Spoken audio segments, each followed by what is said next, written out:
The enchanted journey into the next plane of human existence began one morning before dawn. I partially awoke from a vivid dream. Somehow, I was accidentally caught between the stark bounds of reality and the realm of ethereal impossibilities. I had full knowledge of being wide awake, while also having abstract notions of the magical universe of imagination. Somehow I managed to wedge open door number 3. It was neither one nor the other, but somehow both elements combined into a blended third reality. I've since dubbed this secret plane the in-between. Initially, I was unaware of what it fully meant. I was too grounded in the waking world to recognize the possibilities where ordinary limits do not apply. I merely had to think of something to make it happen. It was incredibly liberating, but it could also be deadly. In dreams, no actual harm can come to us. In reality, however, you can positively die at any moment from poor decisions or risky behavior. With a blended scenario of the in-between world, both extremes were possible. If I willed an extinct apex predator into existence, I could be eaten by it. With augmented horizons comes expanded risks. Figuring out how to smoothly shift between regular realms of comprehension was tricky.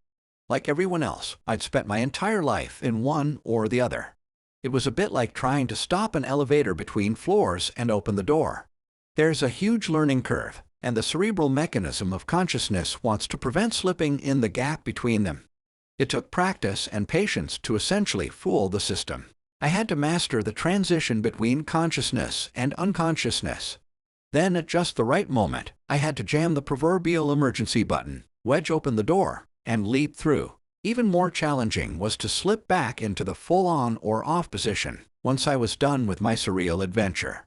There was no preset dimmer switch setting between them. Once I'd figured out how to come and go consistently and safely, there was a bigger existential question looming. Why?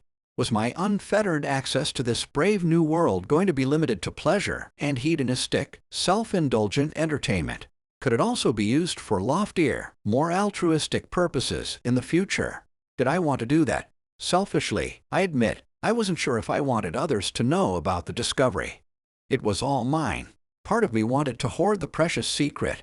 After all, as far as I knew, I was the first person in history to successfully bridge the perilous gateway between wakefulness and the Dreamweaver's haven. That gap was tiny and unexplored.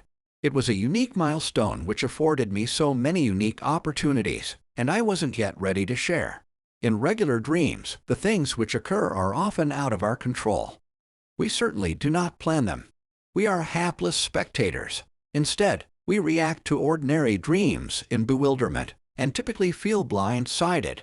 In the virgin realm of in-between, I was learning to harness the full bounds of my imagination to manifest interesting and useful things and control my own journey. It was semi-controlled chaos. At first, simply for my amusement, but then later, to determine what benevolent and beneficial things were possible to help others. Being the planner I am, I tried to think through every possible scenario before fully engaging in them. It was wise to consider all the potential consequences.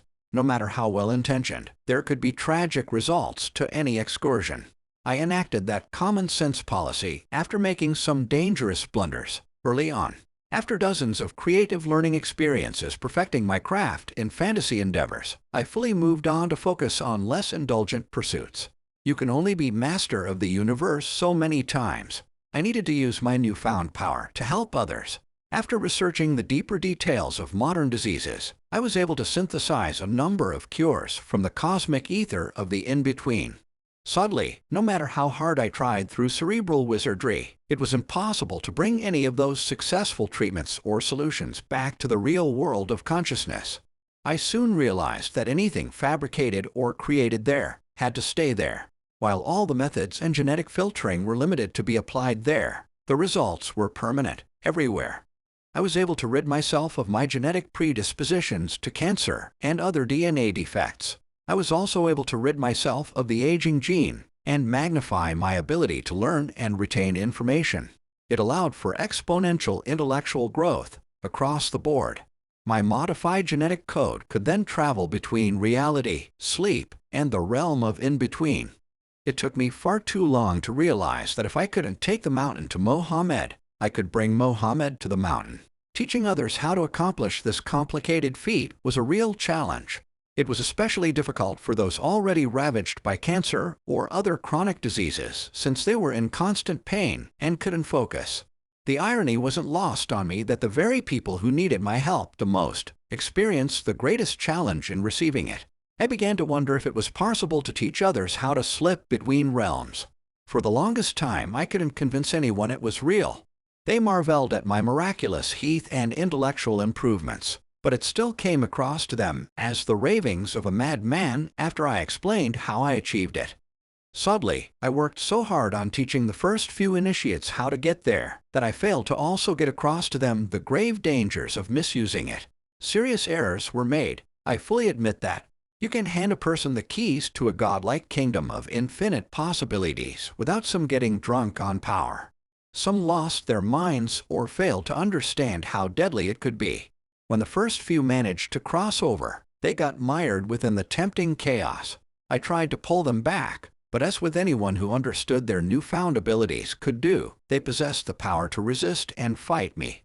Even I couldn't safely force them to come back to reality. As terminally ill patients, there was little justification left for them in reality. I realized that, too late, it was too easy to use it as a hedonistic paradise and escape, instead of a means to cure their illnesses or rid their body of genetic flaws. Base ground rules needed to be set immediately, and more importantly, they had to be enforceable. All of them promised in the beginning to follow my directives, but that meant nothing once they were inside. Sadly, the tantalizing power and freedom was too strong for those first few. They couldn't self-govern or limit themselves. The God realm, as it became known, was a highly addictive opiate in the wrong hands and not a panacea for improving mankind. Rome obviously wasn't built in a day, so I made significant adjustments in how I coordinated the introduction for the next group. Meanwhile, I had numerous governments and powerful military organizations trying to seize the God realm for who knows what nefarious purposes. The truth is, I had no legal authority to be the administrator or ruler of in-between, but as the first human being to break the barrier and recognize its inherent value to mankind, I wasn't about to relinquish control or allow it to be misused. I fought back. I set up stringent safeguards. I meticulously vetted the people I taught the art of slipping through. I was far enough ahead of everyone else that I was able to learn the full parameters of the realm. I've used that knowledge to become the gatekeeper of its access.